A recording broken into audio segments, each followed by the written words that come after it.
What's up guys, it's Chadlantis, and today's vlog is starting off with a huge thank you to the community. Specific community members chipped in to basically provide me a new Scuf controller because my old one is broken to the point where if I push forward my left joystick, which controls your movement, it wouldn't register as being pushed forward all the way. Sometimes it randomly just like glitch out and like not think I'm pushing all the way suddenly, and that caused me to stop sprinting a lot. And in the game Destiny, being able to sprint is a huge deal. So getting this new controller, I'm so stoked for it. I can be able to sprint all the time now, which also affects the Titan Super, which is the new like subclass I'm gonna be playing a lot, the Striker Titan. So that also helps for that, because I whiff a lot of supers because it suddenly stops my forward momentum because the controller is breaking, and then I just smash where I am instead of forward where I think I am. It's a big deal. Anyway, this new controller has like interchangeable joysticks, which is pretty cool. You just kind of pop them out and then put the new ones in. Well, a little more than that, but that's basically what you do. And they provided me a free pack of all 4 options that Scuf offers. They have concave, which is like domed inwards, and then domed, which is just outwards domed. They have a regular length concave and regular length dome version, and then a regular length long length concave and long length dome. So it's pretty cool that they gave me that. It allows me to just try out all those sticks options. So maybe if there's a specific option I like more, then I can just buy the sticks themselves and just change it into this controller, which is a lot better than the old way, which is requiring you to buy an entirely new controller if you didn't like your sticks. The old controller, if you didn't like the sticks, it's nothing there. You have to buy a new controller or be like a mastermind at like whatever and just take it apart, get the sticks replaced, and then put the controller back together, hope you didn't break it. But now this new controller has like lock features or whatever. It can't really see because it's all black, so good job, Chad. But there's like little ridges in there you can like pop out the new joysticks, which is pretty cool. The only problem with this is the left paddle. I know the camera is reversed, but the left paddle is loud. The right paddle is silent, and then the other 2 paddles on the old controller are silent as well. Obviously I like silent paddles because you won't hear it on the microphone for when I'm streaming and stuff. I think it's distracting. I don't like hearing it. Just like I don't like playing PC gaming on streaming that much because I feel like my keyboard is too loud or my clicking on my mouse is too loud sometimes. So that part kind of like sucks. Luckily though, the left paddle I only use when I revive people, and that's like if I revive somebody I know is nobody's near us, then I'll just use the regular square and it'll be silent. But the only time I'll use the left paddle to revive people, because I replace it to be square button, is when another enemy is like nearby. So I'll revive them with the paddle so I can still look around to aim at them, snipe them in the head while they're trying to challenge me or primary or whatever, depending on the situation. So that's the very specific situation I ever use that. So that'll probably happen at least once per trials match. So hopefully it doesn't come through. But me talking, the game sounds, music playing, so like that. There's a lot of audio going on for my streams, so likely you won't hear that in the background. Anyway, thank you so much to the community for the controller. Thank you. I really freaking appreciate it. It means a lot to me. Thank you so much. Moving on to trials yesterday. Blind watch sucks. Alpha side has a huge advantage. If Bravo tries to push, then Alpha can just sit on top middle, which is near that special box up top. Alpha just sits there and has a huge advantage because they have head glitches. Bravo has to jump up to them, and if you're in the air, you don't land a lot of your shots. So Alpha can just stand there and just shoot you down while you're in the air. Alpha just has a lot of advantages. They get to snipe lines, most of them faster than Bravo can. So just, oh, that sucks. So if Bravo rushes Alpha, Alpha wins pretty much every single time. If both teams rush, it's 50-50. Obviously, if both teams camp, it's 50-50. And if Alpha rushes Bravo, Bravo wins, but very slightly in my opinion. Because if Alpha pushes correctly, they should be able to be just fine, because Bravo doesn't have that many advantages for their camping. Bungie will probably try to like act as if the freaking map is kind of like close and not one-sided. They've done that with maps before where they're like, oh look, it's like 51% for this side and 49% for this side, or even closer than that to the 50-50 based on these stats of games won lost. You know, what we gotta keep in mind is if a team is not very skilled, they won't understand how to effectively utilize their spawn advantages, correct? Especially if the team is not coordinated. So pretty much every LFG team that's completely random players will not activate, what's the word I'm looking for? Will not utilize, I just used it, how did I forget already?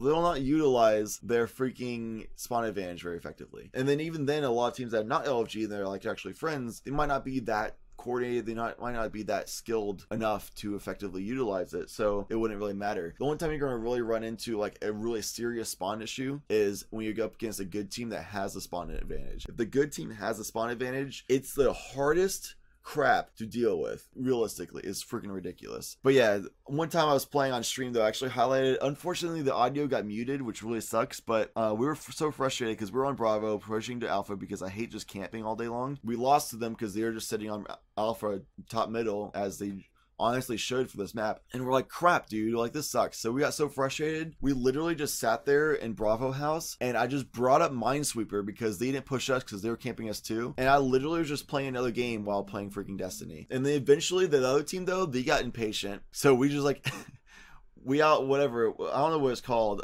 but we just had a lot more like resolve to say in the camping form than they did. So they'd push us, and freaking I just come around the corner as they were pushing up, and I just shoot them in the face with a shotgun, and then sit back down and play more Minesweeper. Or like I died one time because I was just being an idiot for a round, and then when I got res, this Blade Dancer was coming in, but I sat around so long I had my Titan smashed by then. So immediately after I got res, I just smashed the Blade Dancer, and then we won the round from there. Another round, this guy was coming down the hallway, I just peek with a sniper, kill him, and then go back down and play more Minesweeper. And then even on heavy round, I just sat there and peeked a freaking corner, just hard scoped it, and this guy basically just walked into the hard scope line because I can watch it, and I shoot him in the head even though he had a rocket launcher. Like easy freaking wins, dude. The last round, this guy got with a smash, he got impatient and ran in, tried to kill us. We saw he was running into us, so we just separated all three of us completely. So at most he'd only kill one of us. Killed my buddy Mufon. I come around, shoot him in the face with my shotgun as he's trying to like challenge up, and then I shoot his buddy while reviving Mufon thanks to the Scuf controller, as I explained earlier, with aiming while rezzing. And then the last guy just push over to him, smash him, just burn it anyway. He's jumping all over the place. As I explained earlier, a disadvantage if you're in the air because he's panicking. I shoot him down, and we just camp his orb and kill him, and we win the game. It was like the easiest game of my life, honestly. And because all we did was just camp. After the first round we lost because we rushed, we literally just camped for 5 rounds, and we won the whole game. Easiest game of my life. Chat was laughing hysterically. I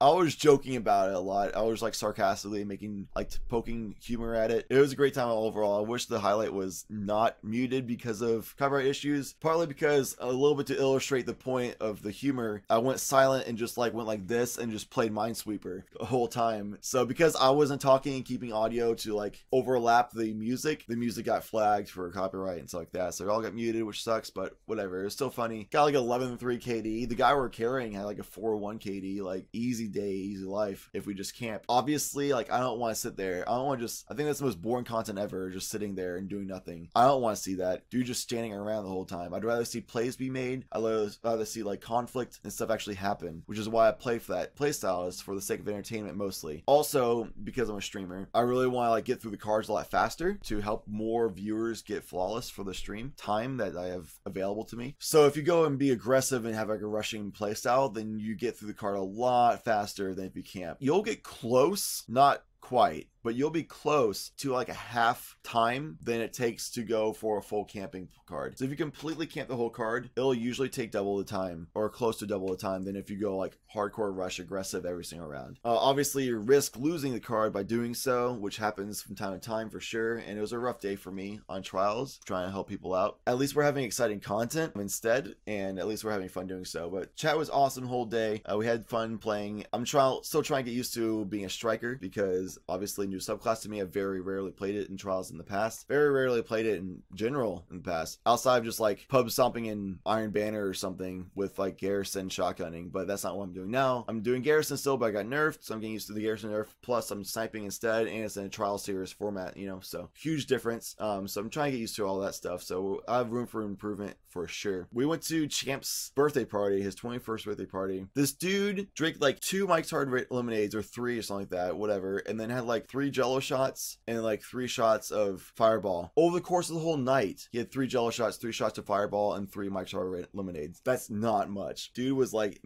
close to a buzz at best for like 30 minutes to an hour, and the rest of it he was completely sober. I'm like, dude, it's your 21st birthday party. At least maintain a buzz the whole night. Come on, dude.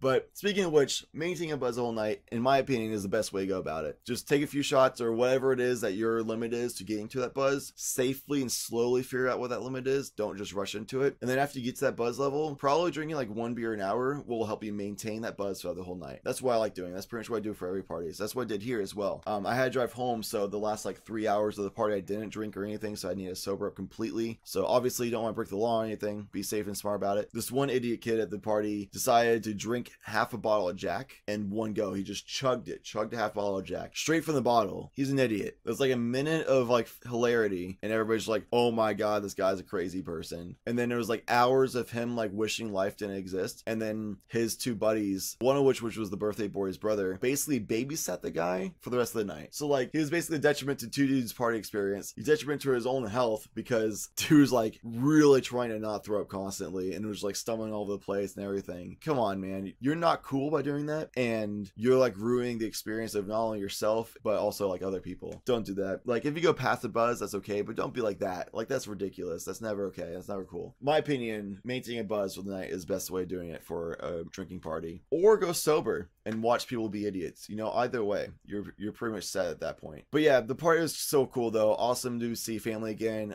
Met a lot of new people that were my cousin's friends. Some of them are really awesome people that I'd be super down to hang out with in the future as well. One of which I might be playing some Overwatch with this week upcoming on stream, which is pretty cool. Today, I am going to be streaming all day long. Trials was actually canceled and like turned off by Bungie because of connection issues apparently. And as of the time I'm recording this vlog, that's still an issue. Hopefully that gets fixed sometime really soon, because I would love to go live immediately after this vlog is released and do Trials all day long and try to get better at Striker and stuff. But we'll see how that all pans out. Maybe I'll just play Elimination, grind that out as a Striker, get better at it. But anyway, speaking of this vlog being released, it is a little bit later than usual. Usually release it every day at 2 p.m. Eastern, and my Let's Play is released at 6 p.m. Eastern every day. The only time those are delayed is if complications come out, such as soon as I got home, I passed out because I was super tired, woke up ready to do a vlog, but then people like all of my neighborhood were mowing lawns all day long, so I didn't want that as a background audio the entire vlog, so that kind of sucks. I had to wait. I don't think that'd be good quality vlog, so I'd rather postpone it by like an hour at most. Probably won't even take that long for me to edit it, because it's like 2 p.m. right now when I'm recording this, so I can get it edited, put up, upload. So you'll see how long it takes based on how long it takes after 2 p.m. to see how long it takes to edit the videos, export them, upload, process, and YouTube, all that stuff, all that sequence. So there you go. You'll pretty much figure that out, and that's actually interesting for me. I'm going to time it from 2 p.m. So thank you so much for watching this vlog. I really freaking appreciate it. You know, you are awesome, as you should know. Subscribe to this channel if you haven't done so already.